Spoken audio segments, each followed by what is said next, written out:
Okay, अस्सलाम वालेकुम। मेरी आवाज़ आ रही है class? Yes, ma'am. Hello. Okay okay, ठीक है। चलिए जी, लेट्स स्टार्ट द सेशन।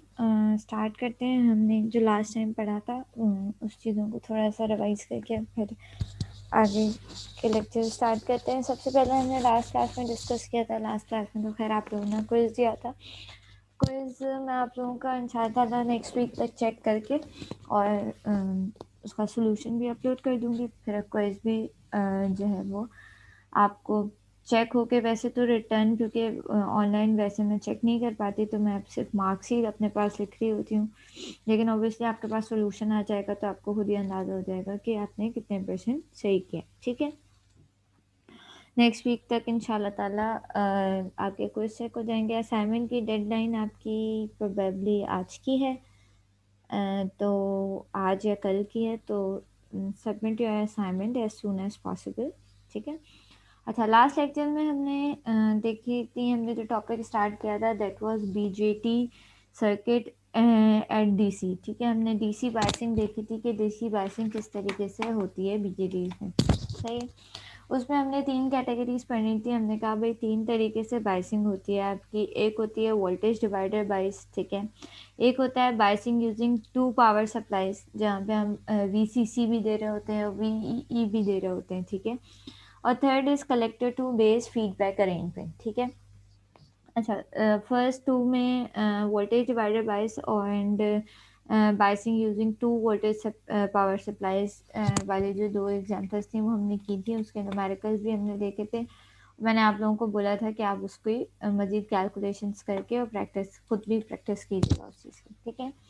मैं अगेन यही रिकमेंड करूँगी आप सबको कि जब भी आप ईसीडी का लेक्चर, क्योंकि ECD is very much numerical based, ठीक है। हम इसमें न्यूमेरिकल्स बहुत ज़्यादा डिस्कस कर रहे होते हैं, ठीक है। सर्किट्स बहुत ज़्यादा डिस्कस कर रहे होते हैं, थियोरेटिकल नहीं है। तो आई रिकमेंड यू ऑल कि हमेशा अपने पास जब भी आप लेक्चर अटेंड करने बैठें तो take a notebook with you. अपने साथ एक नोटबुक और एक पेन जरूर लेके बैठें और मेरे साथ साथ जो है वो लेक्चर लिखने की कोशिश किया करें, ठीक है।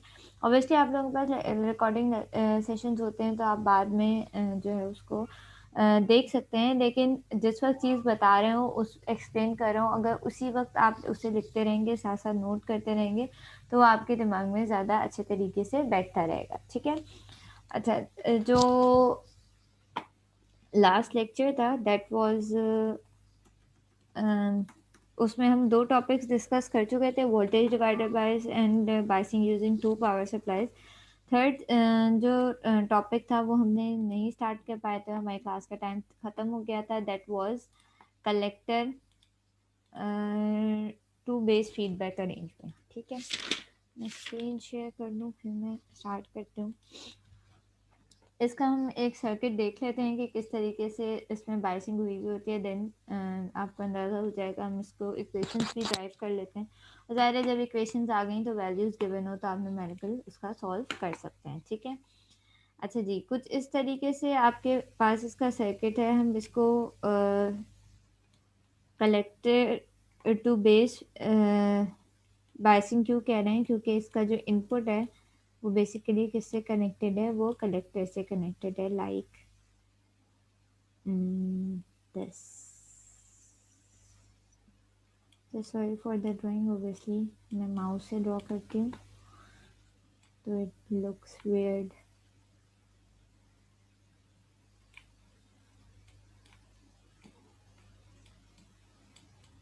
Okay, that is our VCC, that is RC, that is RB, ठीक है।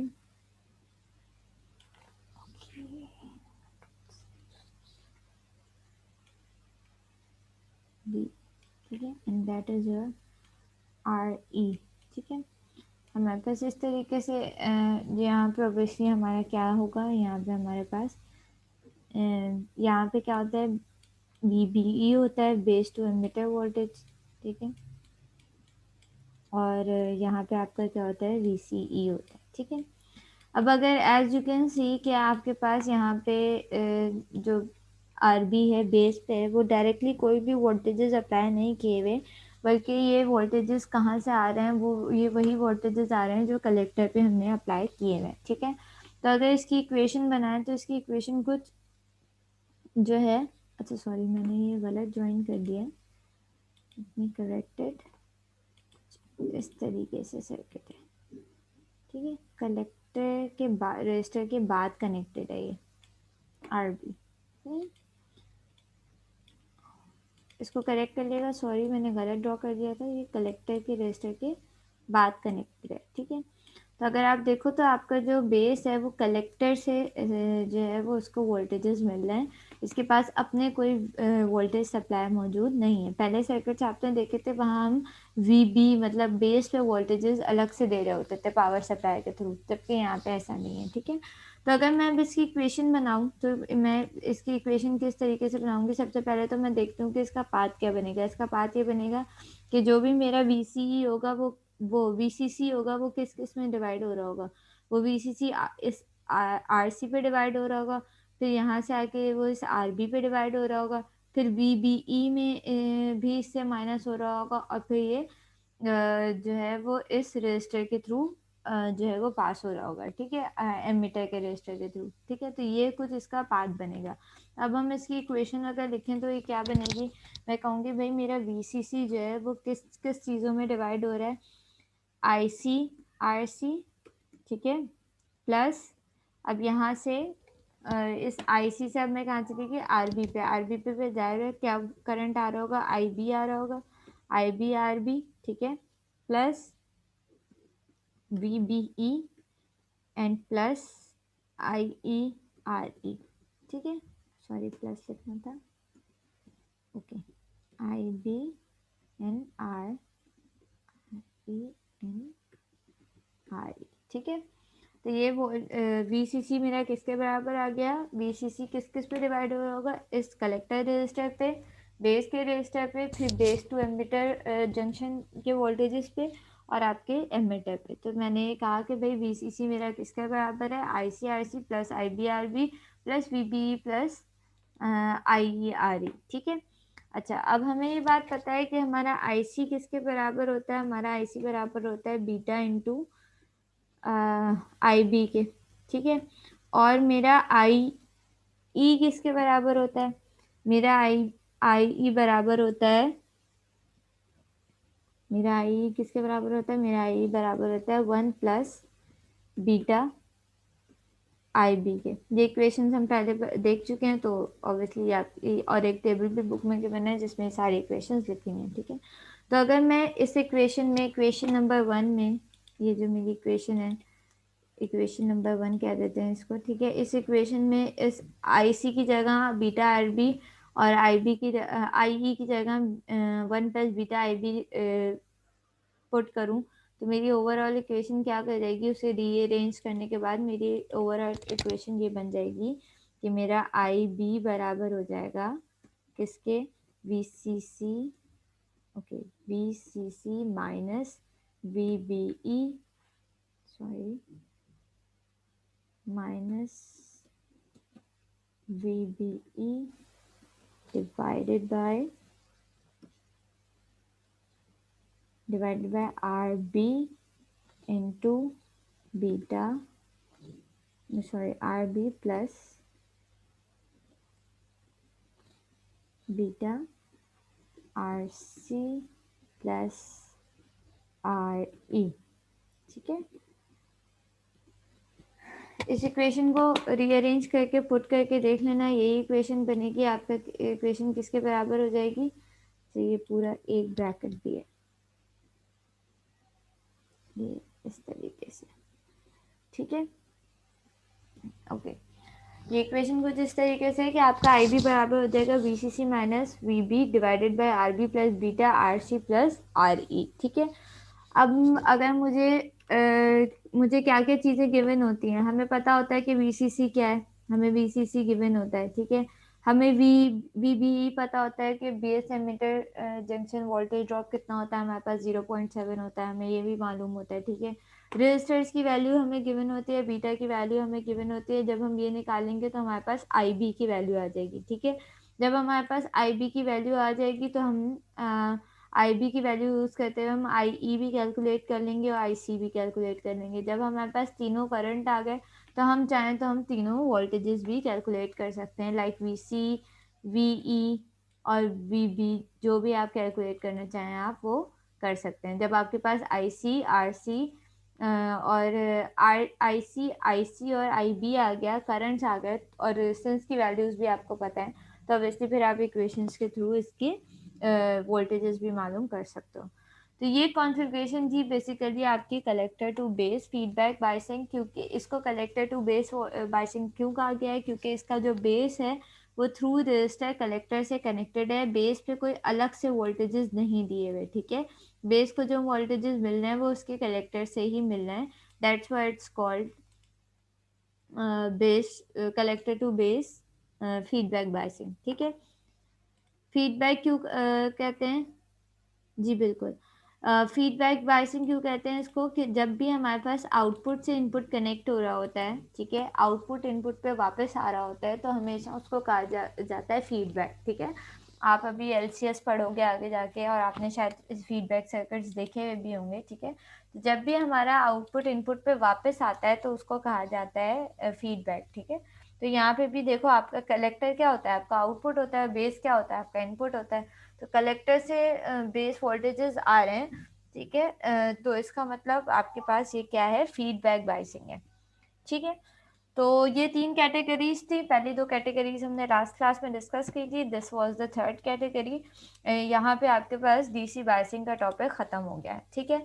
इसमें कोई चीज़ समझ में नहीं आई हो तो मुझसे पूछ लो, किसी भी स्टूडेंट को।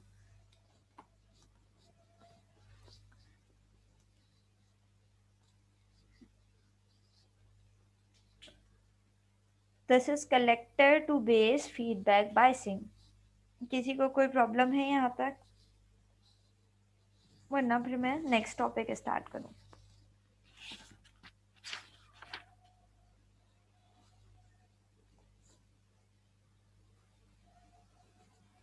ओके, इसका मतलब किसी को कोई इशू नहीं है, तो हम नेक्स्ट टॉपिक स्टार्ट करते हैं, ठीक है। Next topic is load line, ठीक है। हमारे पास अगला जो टॉपिक होता है वो क्या होता है, लोड लाइन का टॉपिक है। एक मिनट,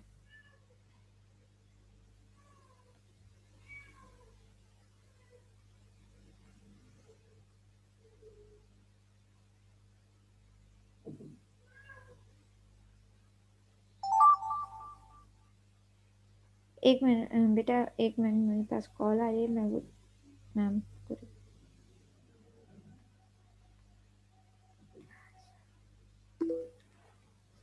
ओके, तो अगला जो टॉपिक है हमारे पास दैट इज लोड लाइन, ठीक है। लोड लाइन क्या होती है, क्यू पॉइंट क्या होता है, ठीक है। सबसे पहले हम बुक से ही देखते हैं, ठीक है। बुक के ही टॉपिक को स्टार्ट करते हैं, ये मैं क्लियर कर दूँ। ओके, अच्छा, हम क्या चाहते हैं, हम बेसिकली हमारा मकसद क्या होता है, हमारा मकसद ये होता है कि हम जो ये सारी चीज़ें हमने पढ़ी, हमने सारी DC एनालिसिस की, हमने देखा कि भाई किस तरीके से DC पे बाइसिंग होती है, किस तरीके से काम होता है, ठीक है। ये हमने जितनी एनालिसिस की उसके बाद हमारा मकसद क्या था, बेसिकली हमारा मकसद ये था कि हम अपने जो ट्रांजिस्टर्स थे उसको एज ए एम्पलीफायर यूज़ करना चाहते थे, ठीक है। या हम अपने ट्रांजिस्टर की एनालिसिस करना चाहते थे कि ट्रांजिस्टर काम किस तरीके से करता है, ठीक है। तो अभी तक हमने जितने सर्किट्स देखे उस पर में हमने क्या देखा कि हमने DC सप्लाई दी, ठीक है, DC वोल्टेजेस दिए और हमने देखा कि भाई DC वोल्टेजेस हम देते थे तो इनपुट पे क्या होता था, आउटपुट पे क्या होता था, ठीक है। फिर हमने कहा कि भाई अब हम बात करते हैं कि जब हम इसके जो है वो एम्पलीफायर डिज़ाइन करेंगे, ठीक है। तो एम्पलीफायर किस तरीके से हम BJTs की जो सबसे, या ट्रांजिस्टर की जो सबसे बेसिक एप्लीकेशन है वो एम्पलीफायर्स हैं, ठीक है। तो हम एम्पलीफायर किस तरीके से डिज़ाइन करते हैं, क्या एम्पलीफायर्स होते क्या हैं, वो किस तरीके से काम करते हैं, ठीक है। तो अगर आप नोटिस करें तो आपके पास जब हम एम्पलीफायर डिज़ाइन करते हैं तो हमने लास्ट टाइम भी डिस्कस किया था, तो कि हमने ट्रांजिस्टर के 3 मोड्स पढ़े थे, ठीक है। हमने कहा था एक होता है कट ऑफ मोड, एक होता है एक्टिव मोड और एक होता है सैचुरेशन मोड। तो जब भी ट्रांजिस्टर को एज अ एम्पलीफायर यूज़ किया जाता है तो ट्रांजिस्टर को हमेशा एक्टिव मोड में यूज़ किया जाता है, ठीक है। अच्छा, बीजेटीज बेसिकली है क्या? बीजेटी इज अ डिवाइस जिसके थ्रू आप वो जिसमें आप वोल्टेज के थ्रू, इनपुट के वोल्टेजेस के थ्रू आउटपुट का करंट जो है वो कंट्रोल कर रहे होते हो, ठीक है। तो बेसिकली आप क्या कर रहे होते हो, आप इनपुट पे वीबीई जो आप दे रहे होते हो, बेस वोल्टेजेस जो दे रहे होते हो आप, उसके थ्रू आप क्या कर रहे होते हो, आप जो है बेस वोल्टेजेस के थ्रू आप आउटपुट का करंट जो है वो आप कंट्रोल कर रहे हो, तो ठीक है। अच्छा, ये एक सर्किट दिया हुआ है और उसके साथ एक आपको ग्राफ दिया हुआ है, ग्राफिकल रिप्रेजेंटेशन दी हुई है कि बेसिकली आपके तीनों मोड्स में इनपुट आउटपुट रिलेशनशिप क्या होता है, ठीक है। जो आपके एक्स एक्सिस पे प्लॉट किया हुआ है वो वीबीई किया हुआ है, सही है, वीबीई, सही है। और जो आपके पास वाई एक्सिस पे प्लॉट किया हुआ है दैट इज योर वीसीई, ठीक है। आउटपुट वोल्टेज वीसीई और इनपुट वीबीई, ठीक है। और अगर इसके बराबर में सर्किट देखो तो वीबीई किसको कहा गया है, जो यहाँ पे एक सोर्स दी हुई है, ठीक है, इसको वीबीई कहा गया है। अच्छा, अब यहाँ से एक बात याद रखना है कि हम अब आगे जितने भी सर्किट सॉल्व करेंगे, जितने भी करंट वोल्टेजेस देखेंगे, क्योंकि अब हम एसी एनालिसिस शुरू कर रहे हैं, ठीक है। तो जहाँ जहाँ भी आपके पास जो है वो जब भी स्मॉल वी लिखा हो, स्मॉल आई लिखा हो या स्मॉल वी बी ई लिखा हो, ठीक है। जैसे यहाँ पे देखो स्मॉल वी बी लिखा है, सही है, और स्मॉल बी सी लिखा है। स्मॉल का मकसद ये होता है, अगर ये स्मॉल अल्फाबेट में लिखा हुआ है इसका मतलब हम एसी की बात कर रहे हैं, ठीक है। और जहाँ कैपिटल में लिखा हुआ है उसका मतलब हम डीसी की बात कर रहे हैं। जैसे यहाँ देखो स्मॉल आई सी लिखा हुआ है, आई स्मॉल यूज किया हुआ है, इसका मतलब ये जो है वो एसी कलेक्टर करंट है, ठीक है, एसी करंट है। और जहाँ पे देखो कैपिटल वी दिया हुआ है वीसीसी, इसका मतलब ये डीसी सप्लाई है। यहाँ पे क्या है, वी बी वी स्मॉल दिया हुआ है, इसका मतलब ये एसी सप्लाई है, ठीक है। जहाँ एसी सप्लाई होगी वहाँ स्मॉल करेक्टर यूज होंगे, और जहाँ डीसी सप्लाई होगी वहाँ जो है कैपिटल कैरेक्टर्स यूज होंगे, ठीक है। अच्छा, तो इन्होंने ये एक voltage input output voltage relationship का जो है वो एक ग्राफ बनाया हुआ है। इस ग्राफ को कहा जाता है वोल्टेज ट्रांसफर कैरेक्टरिस्टिक, ठीक है। वीटीसी कहा जाता है आपके वोल्टेज ट्रांसफर कैरेक्टरिस्टिक्स, इस ग्राफ को कहा जाता है, ठीक है। ये क्या है, बेसिकली ये रिस्पॉन्स है कि जब इनिशियली हमारे पास वीबीई जीरो होता है, ठीक है, तो आपके पास ट्रांजिस्टर उसमें क्या होता है, उस वक्त कट ऑफ मोड में होता है, ठीक है। जैसे जैसे वीबी बढ़ता जाता है और वो 0.5 पे आता है, मतलब वो अपने बैरियर के करीब आता है, ठीक है। तो क्या होता है, बीजेटी आपका किस में आने लगता है, एक्टिव मोड में आने लगता है, ठीक है। एक्टिव मोड में आने के बाद वो एक्टिव मोड में रहता है और एक टाइम आता है उसके बाद वो एक पर्टिकुलर वैल्यू के बाद जब आपके पास जो आउटपुट की वैल्यू होती है, देखो वोल्टेजेस कम हो रहे हैं ना, ठीक है। जब आपके पास आउटपुट की वैल्यू 0.3 से कम होने लगती है, ठीक है, देखो ये 0.5 पे इसने कंडक्शन स्टार्ट की, एक्टिव मोड में ये आया। और जैसे ही ये अब जैसे वाई एक्सिस पे वोल्टेज 0.3 से कम होने लगे, ठीक है, ये किस में चला गया, ये सैचुरेशन मोड में चला गया, ठीक है। इसका मतलब ये यहाँ से, मैं इसको पेन के साथ भी बताती हूँ। देखो मेरे कहने का मकसद क्या है, इनिशियली ये जीरो था तो आपका वो क्या था, ट्रांजिस्टर क्या था, कट ऑफ मोड में था, सही है। जैसे ही ये बैरियर के करीब पहुंचा, 0.7 पे पहुंचा, इसने क्या किया, कंडक्शन स्टार्ट कर दी, ठीक है, इसने कंडक्ट करना शुरू किया।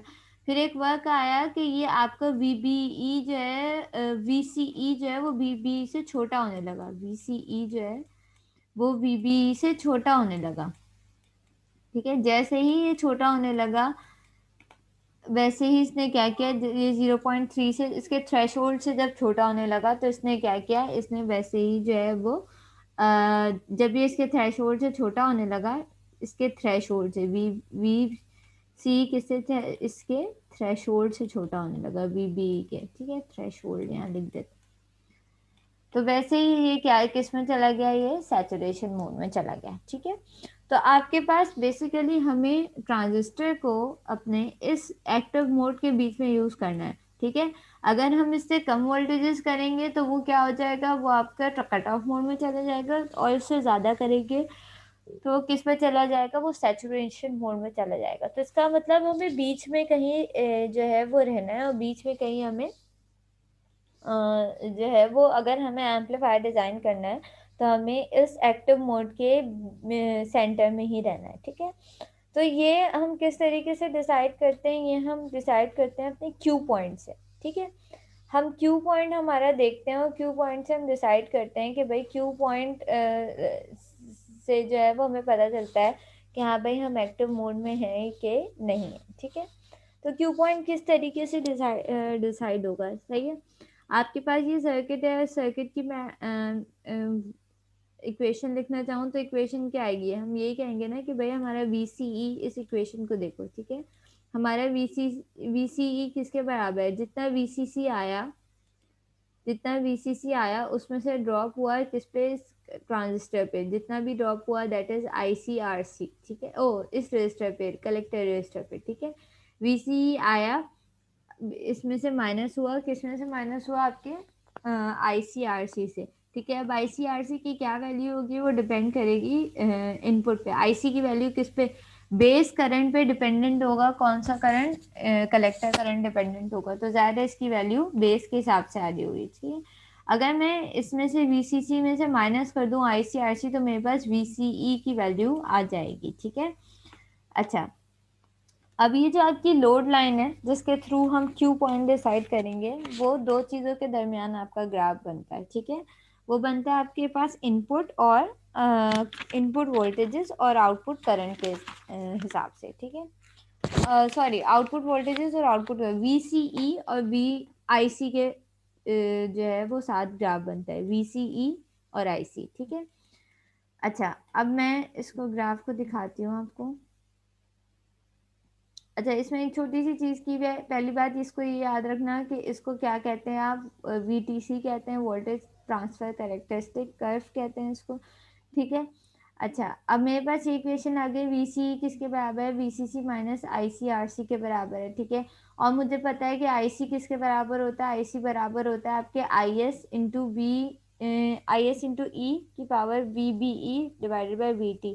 ये आपने इक्वेशन पढ़ी हुई है, मैंने शुरू में भी पढ़ाई थी, ठीक है। तो उस इक्वेशन में, इस इक्वेशन में IC को रिप्लेस कर दिया IS इंटू एक्सपोनेंशियल की power VB divide by V, ठीक है।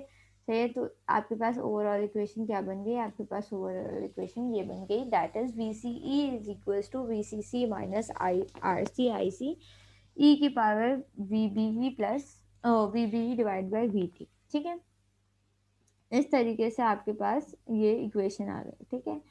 अब हम लोड लाइन की बात करते हैं, सही। लोड लाइन किस तरीके से होती है, फिलहाल इसको मैं पॉज करके आपको लोड लाइन समझाती हूँ, सही। अच्छा, मुझे कोई भी लाइन बनानी है तो मुझे उसके लिए क्या चाहिए होंगे, मुझे दो पॉइंट्स चाहिए होंगे, ठीक है। दो पॉइंट्स किस तरीके से मैं निकाल सकती हूँ भाई, अब फॉर सपोज मेरे पास एक ग्राफ है, मैं इस पर आती हूँ दोबारा समझाने के लिए। मेरे पास एक ग्राफ है जिसकी ग्राफ की वो क्या है, मेरे पास इनपुट पे एक्स एक्सिस पे VCE है, ठीक है, और वाई एक्सिस पे मेरे पास है IC, ठीक है। अच्छा जी, गुड। उसके बाद हमने क्या करना है, हमारे पास इक्वेशन क्या है, हमारे पास इक्वेशन है VCE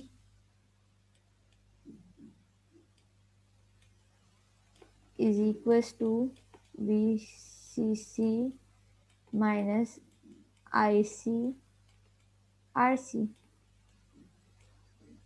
ठीक है। अब इसके दो पॉइंट्स चाहिए, दो पॉइंट्स में किस तरीके से ले सकती हूँ, मैं ये कहूँ कि भाई मैं पहले IC को ज़ीरो पुट करके देती हूँ, दो एक्सट्रीम पॉइंट लेते हैं ना, ठीक है। IC को ज़ीरो पुट करती हूँ, जब मेरे पास ट्रांजिस्टर जो होगा वो कट ऑफ मोड में होगा तो क्या होगा, उसका कलेक्टर करंट क्या होगा, ज़ीरो होगा, ठीक है। मैं कह रही हूँ IC को मैंने इनिशियली ज़ीरो रख दिया, सही है। जब वो स्टार्ट होगा तो कट ऑफ से एक्टिव मोड में आ रहा है ना, तो इनिशियली उसका करंट क्या होगा, ज़ीरो होगा। मैंने कहा भाई मेरे पास जब IC ज़ीरो है, मैंने IC को ज़ीरो पुट कर दिया, तो मेरा VCE किसके बराबर आ गया, मेरा VCE बराबर आ गया VCC, ठीक है। अब हम कह रहे हैं कि यहाँ पे कहीं VCC है, तो मेरा VEE जो है वो VCC के बराबर है, ठीक है। पहला पॉइंट मेरे पास ये आ गया, ठीक है। अच्छा जी, ठीक हो गया। दूसरा पॉइंट क्या है, दूसरा पॉइंट क्या है? अच्छा, पेज नहीं हिलेगा। ओके, दूसरा पॉइंट किस तरीके से निकाल सकते हैं? हमने कहा कि भाई हमने कट ऑफ मोड में देखा कि आईसी की वैल्यू 0 होती है, ठीक है। मैं लिख भी दूँ साथ साथ कि आपके कट ऑफ मोड में आईसी आपका 0 के बराबर होता है, ठीक है। और आपका सैचुरेशन मोड में आपका VCE जो है वो 0 के बराबर होता है, ठीक है। तो पहली की तो आ गई कि जब हमने I0 रखा तो VC किसके बराबर था? VCC के। अब इसी इक्वेशन से जो है वो इसी इक्वेशन में that is your equation is VCE mine is equal to VCC minus IC, ठीक है। इसमें अब VCE को 0 पुट करो, VCE को 0 पुट करूंगी तो क्या बनेगा? 0 इज इक्वल टू VCC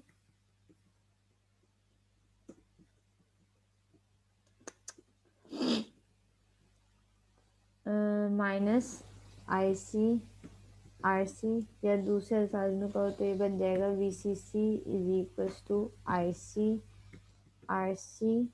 ठीक है। और IC किसके बराबर हो जाएगा? IC बराबर हो जाएगा VC ओवर RC, ठीक है।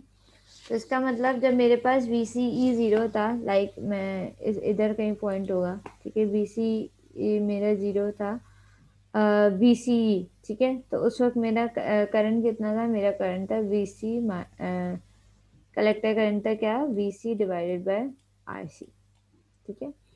अब मेरे पास दो पॉइंट्स आ गए, दो एक्सट्रीम वैल्यू आ गई। एक मेरे पास आ गई जब मैं कट ऑफ मोड में थी, दैट इज 0, और जब मैं सैचुरेशन पे आ गई तो मुझे पता है कि मेरे पास VCE 0 हो जाता है, ठीक है। दो पॉइंट्स आ गए, इन दोनों पॉइंट्स को ज्वाइन करूंगी, मेरे पास क्या हो जाएगा? एक ग्राफ बन जाएगा। दैट इज, इस लाइन को कहते हैं लोड लाइन, ठीक है। ये जो आपकी लाइन है, इस लाइन को कहते हैं कि ये आपके ट्रांजिस्टर की लोड लाइन है, सही है। अब ये लोड लाइन में क्या है? अब इसकी कैरेक्टरिस्टिक्स कैसी हैं? अब देखो, अगर मैं इस लोड लाइन में ऊपर की तरफ चली जाऊंगी, अब मुझे अपना इसमें क्यू पॉइंट सिलेक्ट करना होता है, ठीक है। हमें अपना इसमें क्यू पॉइंट सिलेक्ट करना होता है, ठीक है। अगर हम इसमें ऊपर की तरफ चले जाएंगे तो हमें पता है हम किसके करीब हो जाएंगे? हम सैचुरेशन के करीब हो जाएंगे, ठीक है। और अगर हम नीचे की तरफ आएंगे इस तरफ, तो हम क्या होगा? हमारी वैल्यूज किसके करीब होने लगेंगी? हम कट ऑफ के करीब होने लगेगी। तो इन आउटपुट पे होगा क्या कि जो जब आप सैचुरेशन में होगे या आप कट ऑफ मोड में होगे, तो आउटपुट में होगा क्या कि आपका सिग्नल जो है वो क्या होना शुरू हो जाएगा? वो क्लिप होना शुरू हो जाएगा, ठीक है। आपका, अगर आपने इनपुट पे लेट से कि साइन वेव दी हुई है, तो वो आउटपुट पे परफेक्ट साइन वेव नहीं आएगी, वो क्लिप होना शुरू हो जाएगी, ठीक है। तो उसलिए इसलिए जो है वो हमने क्या सिलेक्ट करना होता है? हमने क्यू पॉइंट कुछ ऐसा सिलेक्ट करना होता है कि ना हम सेचुरेशन के करीब जाएं और ना ही हम कट ऑफ के भी करीब जाएं। तो हम सेंटर पॉइंट को किसी को सिलेक्ट करते हैं, that is our Q point, ठीक है। इसको कहा जाता है क्यू पॉइंट, ठीक है। कंपैरिजन बता दें, कौन सा कंपैरिजन बता दें बेटा?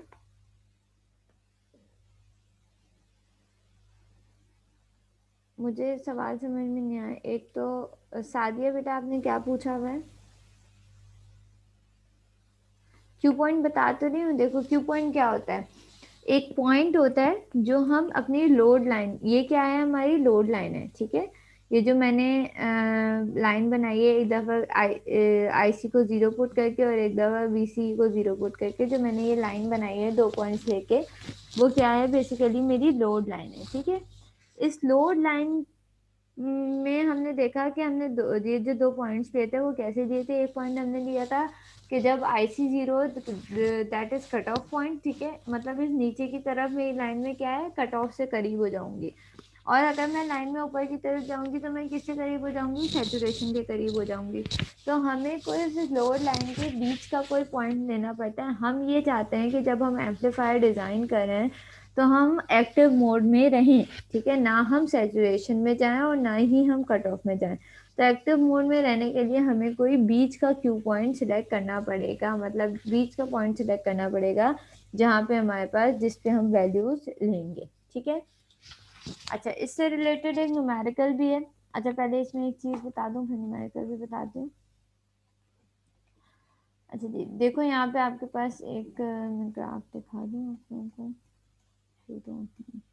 हाँ, देखो यहाँ पे ग्राफ बना हुआ है। एक्स एक्सिस पे क्या है आपके पास, VCE है। वाई एक्सिस पे आपके पास क्या है, IC है। एक आपके पास ये ब्लैक कलर की लाइन बनी हुई है, that is your load line, ठीक है। इस लोड लाइन के बीच में एक पॉइंट बना हुआ है, सेंटर में हमने क्यू पॉइंट दिया हुआ है, ठीक है। तो इसका मतलब ताकि हम एक्टिव मोड में रहें, और ये जो ब्लू कलर की लाइन आ रही है, ये रिस्पेक्टिवली VBE या हमें IB बता रही होती है कि इस क्यू पॉइंट पे आपके पास कितना IB आ रहा है, ठीक है। जाहिर है जब VCE बढ़ रहा होगा तो उससे IB पे भी तो फर्क पड़ रहा होगा, सही है। VCE बढ़ेगा, करंट बढ़ेगा, तो उससे IBE पे भी फर्क पड़ रहा होगा। तो डिपेंड्स ऑन द कंडीशन कि आपके पास IB क्या है। और ये जो ब्लू वाली लाइन है, ये VBE या IB को शो कर रही होती हैं, ठीक है। सादिया, क्लियर है? क्यू पॉइंट क्या था? ठीक है, सही है। तो इससे रिलेटेड एक न्यूमेरिकल है, वो देख लेते हैं किस तरीके से, ताकि फिर आगे बढ़े। न्यूमेरिकल क्या है कि आपको एक ग्राफ दिया हुआ है, सही है, इसमें आपको वैल्यूज दी हुई है और आपको कहा हुआ है इस ग्राफ से कि आप इस ये जो नीचे रिस्पेक्टिव सर्किट दिया हुआ है इसको सॉल्व कर इसको डिजाइन करें, मतलब इसमें रेजिस्टेंस की वैल्यूज निकालें, ठीक है। अब इस ग्राफ से हमें क्या क्या डेटा मिल सकता है, हम इस ग्राफ को एनालाइज करते हैं और हम देखते हैं कि इस ग्राफ से हमें क्या क्या डेटा मिल सकता है, ठीक है। सबसे पहले तो देखो एक्स एक्सिस पे क्या गिवन है, हमें VCE गिवन है। हमने कहा कि जहाँ ये पॉइंट आ रहा होता है वो कौन सी वैल्यू होती है, जहाँ ये पॉइंट ब्लैक कलर का पॉइंट आ रहा होता है, ये कौन सी वैल्यू होती है, ये आपके VCC की वैल्यू होती है। ये देखो यहाँ पे लिखा हुआ भी था, ये कौन सी वैल्यू होती है, VCC की वैल्यू होती है, ठीक है। अच्छा जी, ये हो गई कहानी। दूसरा क्या है आपके पास, वाई एक्सिस पे भी ये टच करी है। वाई एक्सिस पे ये कहाँ टच करती है, VC ओवर RC पे, ठीक है। तो ये वैल्यू कौन सी है, VC ओवर RC है, ठीक है। अच्छा, उसके बाद हमने क्या कहा कि ये ब्लू वाली लाइंस क्या होती है, ये IB होती हैं, सही है, ये IB होती हैं। तो इसके थ्रू हम किस तरीके से IB की वैल्यू और बाकी सबकी वैल्यूज निकाल रहे होते हैं। इक्वेशंस लिखना शुरू करते हैं मैं इस सर्किट की, ठीक है। अच्छा जी, इक्वेशंस अगर मैं लिखूं तो मेरे पास क्या बनेगा, मैंने कहा कि भाई according to this graph, okay, according to this graph मेरे पास VCC की क्या वैल्यू है, VCE की कह लो या VCC की कह लो, ठीक है, दोनों की एक ही वैल्यू है, दैट इज 20 वोल्ट। 20 मैंने कैसे लिखा, ये देखो एक्स एक्सिस पे ये कितना का डिफरेंस आ रहा है, मैं इसको थोड़ा जूम भी कर लूँ अगर,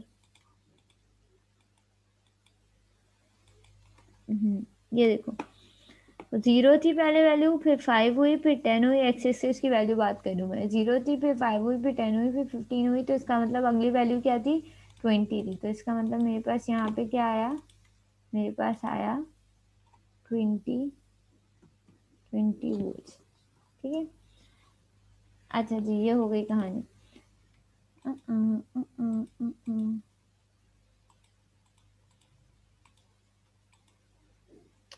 एक मिनट रुको,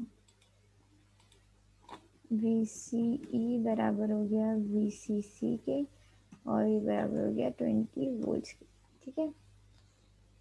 अच्छा जी, नेक्स्ट चीज मेरे पास क्या है, नेक्स्ट चीज मेरे पास ये है कि भाई हमारी IC किसके बराबर होता है, हमें पता है IC बराबर होता है VC ओवर RC के, ठीक है। अच्छा जी, सही हो गया ये। अब मुझे RC की वैल्यू तो नहीं पता, लेकिन मुझे IC की वैल्यू पता है। IC की वैल्यू क्या क्या है, 10 मिली। तो ये यहाँ पे एक्स एक्सिस पे किस पे टच करे है, 10 पे टच करे है। तो मेरे पास इक्वेशन क्या बन जाएगी, RC बराबर हो जाएगा किसके, RC बराबर हो जाएगा VC डिवाइडेड बाय IC, ठीक है। और ये किसके बराबर हो जाएगा, 20 डिवाइडेड बाय 10 मिली एम्पेयर। तो ओवरऑल आपके पास वैल्यू आ जाएगी 2K। 2K। ठीक है, ये किसकी वैल्यू आई, ये आपकी वैल्यू आई RC की। RC हमारे किसके और बराबर आ 1 गया, मिली एम्पियर कैसे आएगा? सॉरी 1 नहीं है बेटा, 10 है ये वाई एक्सिस पे था ना 10, ये 10 है, टाइपिंग मिस्टेक हो गई थी मुझसे। ये RC की वैल्यू आ गई आपके पास। ठीक है, अच्छा अब अगेन मेरे पास RC की वैल्यू आ गई। अब अगली चीज क्या चाहिए मुझे, मुझे RB की वैल्यू भी चाहिए। ठीक है, RB की वैल्यू कहाँ आएगी, बेस पे आएगी। ठीक है, अब मैं देखती हूँ कि भाई बेस पे मैं किस तरीके से वोल्टेजेस निकाल सकती हूँ। बेस पे कौन कौन से वोल्टेजेस मौजूद हैं। बेस अगर मैं इस रजिस्टर को देखूँ तो इस पे और मैं इस पे जो है वो KCL लगाऊं तो ये यहाँ पे क्या मौजूद है, इस रजिस्टर के इस पॉइंट पे कौन सा वोल्टेज मौजूद है, VCC। ठीक है, रजिस्टर के इस पॉइंट पे कौन सा वोल्टेज मौजूद होगा, VBE। ठीक है, ठीक है, तो आपके पास इनपुट के वोल्टेज को हम क्या कहते हैं, VBE कहते हैं ना। ठीक है, और यहाँ पे करंट क्या होगा, IB होगा। तो अगर मैं, और रजिस्टर क्या है, RB है, तो अगर मैं इसके करंट की इक्वेशन लिखूं, KCL इक्वेशन लिखूं, तो मेरा क्या बनेगा, IB बराबर होगा किसके, VCC minus VBE divided by RB। ठीक है, कलर चेंज कर लेते हैं, ये तो मैं दिख नहीं रहा होगा। ठीक है, इस इक्वेशन को मैंने रीअरेंज किया तो मेरे पास क्या बन गया, मेरे पास बन गया कि मेरा RB जो है वो किसके बराबर है, RB बराबर है VCC minus VBE divide by RB। RB is RB तो मैं उधर ले गई थी, यहाँ पे मेरे पास आ गया IB। ठीक हो गया जी, अब IB आ गया। अब मुझे VCC की वैल्यू तो पता थी, क्या थी, 20। ठीक है, VBE की भी मुझे पता होती है, वोल्ट कितना, बैरियर कितना होता है 0.7। VBE की भी मुझे पता होती है।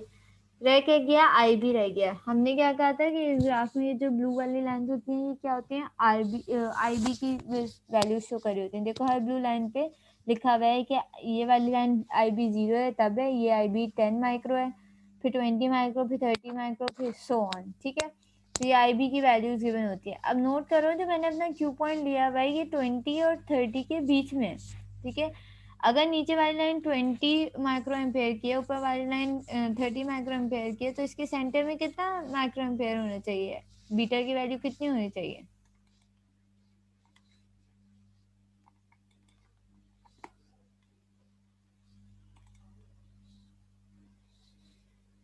बताइए एनीवन, बीटा की वैल्यू कितनी होनी चाहिए।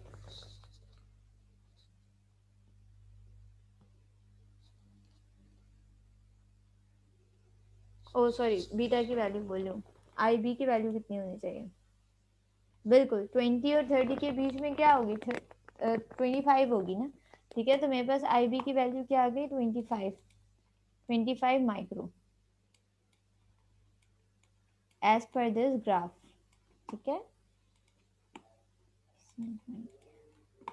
तो अब इसको मैं सॉल्व करूंगी तो ये मेरे ख्याल से 772 किलो बनेगा, कुछ ऐसी वैल्यू बनेगी इस RB की। ठीक है, तो ये हम इस तरीके से अपनी लोड लाइन के थ्रू अपना सर्किट डिज़ाइन कर सकते हैं कि आपके पास इस तरीके से आप एनालाइज करते हो कौन सी वैल्यू होती है आपके पास, VCC की, VCE की, IC की और IB की वैल्यू से आपने अपने रेजिस्टेंस की वैल्यू निकालनी। ठीक है, ये था इसका एक छोटा सा कॉन्सेप्ट लोड लाइन का। सही है, अच्छा जी, उसके बाद हम स्टार्ट करते हैं कि भाई ये आई होप ये समझ में आ गया होगा।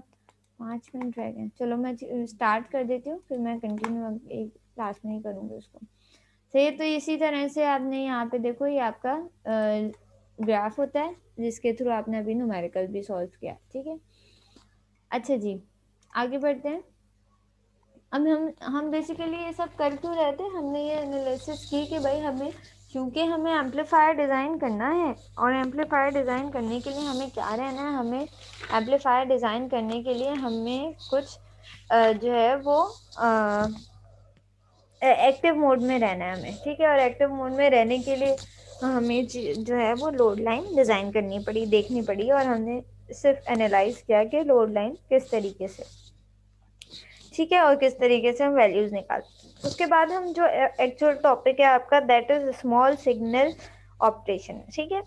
हम स्मॉल सिग्नल ऑपरेशन में क्या करेंगे, हम ये करेंगे कि हम स्मॉल सिग्नल एप्लीकेशन में हम अपने VBE को, जो आपके इनपुट के, स्मॉल सिग्नल का मकसद क्या है कि हम बहुत इनपुट पे बहुत छोटा इनपुट दे रहे हैं, ठीक है, हम बहुत कम वोल्ट्स का इनपुट दे रहे हैं। अच्छा, इससे पहले मैं एक चीज़ जो तुम लोगों को पढ़ाना चाह रही थी, मैं एक नज़र तुम लोगों को दिखा दूँ वो चीज़। हाँ, ओके, मैं ये दिखाना चाही थी, सही। अच्छा, हमने ये देखा कि भाई इस ये वाला ग्राफ मैंने अभी तुम लोगों को समझाया है कि भाई ये किस तरह से हमारा कट ऑफ मोड होता है, फिर हमारे पास जो है वो एक्टिव मोड होता है, और फिर हमारे पास सैचुरेशन मोड होता है, ठीक है। अच्छा, इसी के एक्टिव मोड के बीच में हमने कहीं पे देखा कि हमारे पास क्या होता है, क्यू पॉइंट होता है। जैसे कि आप यहाँ देख सकते हो कि आपके पास एक्टिव मोड के बीच में क्या है, यहाँ पे क्यू पॉइंट आ रहा होता है आपका, सही है। तो अगर मैं एसी एनालिसिस के लिए बात करूं, एसी के लिए बात करूं, तो बेसिकली होता क्या है, अब मैं कह रही हूँ मैं इनपुट पे खाली डीसी इनपुट नहीं दे रही, खाली VBE नहीं दे रही, डीसी। अब हमारे पास जो इनपुट है वो दो चीज़ों का कॉम्बिनेशन है, ठीक है। इनपुट में मेरे पास VBE भी मौजूद है, और मतलब डीसी वैल्यू भी मौजूद है, और मेरे पास एसी वैल्यू भी मौजूद है, ठीक है। अब ये डीसी वैल्यू क्यों है और एसी वैल्यू के साथ, ये मैं अभी बताऊंगी। अभी नीचे सर्किट है उसमें मैं बताऊंगी। फिलहाल ये ग्राफ देखो, ठीक है। ग्राफ में आपको क्लियरली नजर आ रहा है कि किस तरीके से आपके पास कट ऑफ मोड में, सही है, और सैचुरेशन मोड में कोई भी आपके पास एम्पलीफिकेशन नहीं होती, ठीक है। जहाँ पे देखो ये इनपुट है, नीचे जो दिया हुआ है ना, that is your input VBE, सही है। यहाँ पे हमने देखो स्मॉल सिग्नल ऑफ VBE दिया इनपुट पे, सही है। ये स्मॉल सिग्नल तकरीबन तकरीबन 0.1 मिली एम्पियर या 0.0 मिली 0.1 मिली वोल्ट या 0.01 मिली वोल्ट तक का कम सिग्नल देते हैं हम, ठीक है। ये हमने इनपुट पे देख दिया, और ऑब्वियसली अगर ये एक्टिव मोड में हम इसको ऑपरेट करें तो हमारे पास क्या होगा, हमारे पास एक गेन के रिस्पॉन्स से, रिस्पेक्टिव गेन के हिसाब से ये क्या हो रहा होगा, ये एम्पलीफाई हो के आ रहा होगा, ठीक है। आपके पास यहाँ देखो इनपुट पे ये छोटा सा सिग्नल आ रहा था, ये नीचे बनाया हुआ है, ठीक है। और इसके साथ पे आपने क्या देखा कि आपके पास आउटपुट पे सिग्नल एम्पलीफाई होके आ रहा है, ठीक है। और किस में, जब आपका ट्रांजिस्टर किस में वो कर रहा है, ऑपरेट कर रहा है, it's operating in active mode. ये देखो ये इस लाइन के बीच में ऑपरेट कर रहा है, नहीं? तो ये आपका वो आउटपुट क्या कर रहा है, आपका आउटपुट क्यू पॉइंट के अलोंग जो है वो क्या कर रहा है, फ्लक्चुएट कर रहा है।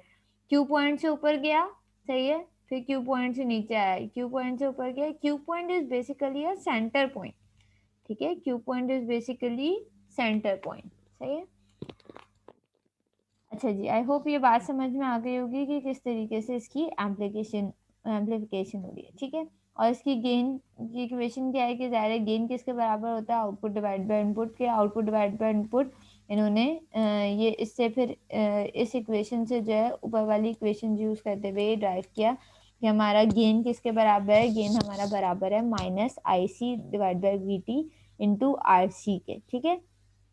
अब इस इक्वेशन में ऑब्जर्व करो दो चीजें हैं। सबसे पहली बात तो क्या है, सबसे पहली बात ऑब्जर्व करें कि क्या है आपके पास इस इक्वेशन में, गेन की इक्वेशन में माइनस आ रहा है, ठीक है। इस माइनस का मकसद क्या है, इस माइनस का मकसद ये है कि मेरा जो आउटपुट होगा वो इन्वर्टिंग आउटपुट हो रहा होगा, ठीक है। इन्वर्टिंग आउटपुट का क्या मकसद है कि मेरे पास इनपुट और आउटपुट में कितना 180 डिग्री का फेज शिफ्ट आ रहा होगा, ठीक है। मैं जो भी इनपुट पे साइनोसॉइडल इनपुट दूंगी, ठीक है, इस माइनस की वजह से उसमें क्या आ जाएगा, उसमें फेज शिफ्ट आ जाएगा, 180 डिग्री का फेज शिफ्ट आ रहा होगा, ठीक है। एक तो इस एक्सप्रेशन से मुझे ये पता चल रहा है, दूसरे ये पता चल रहा है कि मेरा गेन जो है वो किस पे डिपेंडेंट है। मेरा गेन दो चीज़ों पे डिपेंडेंट है, एक आपके पास कलेक्टर रेजिस्टेंस पे, और दूसरी आपका जो है वो कलेक्टर करंट पे डिपेंडेंट है। तो आपके पास इस तरीके से जो है वो इक्वेशन गिवन है, ठीक है। और ये आपके पास ओवरऑल गेन की इक्वेशन है, और ये सिर्फ आपको ग्राफिकली दिखाया हुआ है कि किस तरीके से इनपुट पे आउटपुट, इनपुट देने पे आउटपुट पे फर्क पड़ता है। ठीक है, अच्छा क्योंकि क्लास का टाइम ओवर हो गया, मुझे ये टॉपिक कंटिन्यू करना था स्मॉल सिग्नल मॉडल, तो इंशाल्लाह ताला मैं नेक्स्ट क्लास में यहीं से कंटिन्यू करूँगी कि हम अब जो है यहाँ पे हम एसी के साथ डीसी इनपुट जब दोनों दे रहे होते हैं तो क्यों हम एक तो एसी और डीसी दोनों क्यों दे रहे हैं, ठीक है, और क्या फ़र्क आता है आपके आउटपुट पे और किस तरीके से हम एम्पलीफायर को डिज़ाइन करते हैं। ठीक है, ये सारी एनालिसिस हम इंशाल्लाह ताला नेक्स्ट क्लास में करेंगे। यहाँ तक कोई किसी को इशू है तो सवाल है तो पूछ लो।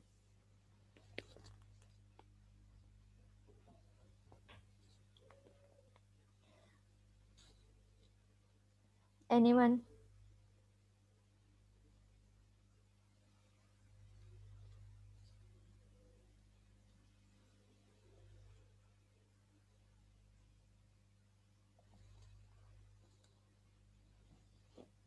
ठीक है, सही है, फिर इंशाल्लाह नेक्स्ट क्लास आपकी कब होगी? मंडे को होगी। मंडे को मिलते हैं। जब तक के लिए अल्लाह हाफिज़। अपनी अटेंडेंस मार्क कर देना 5:30। ठीक है जी।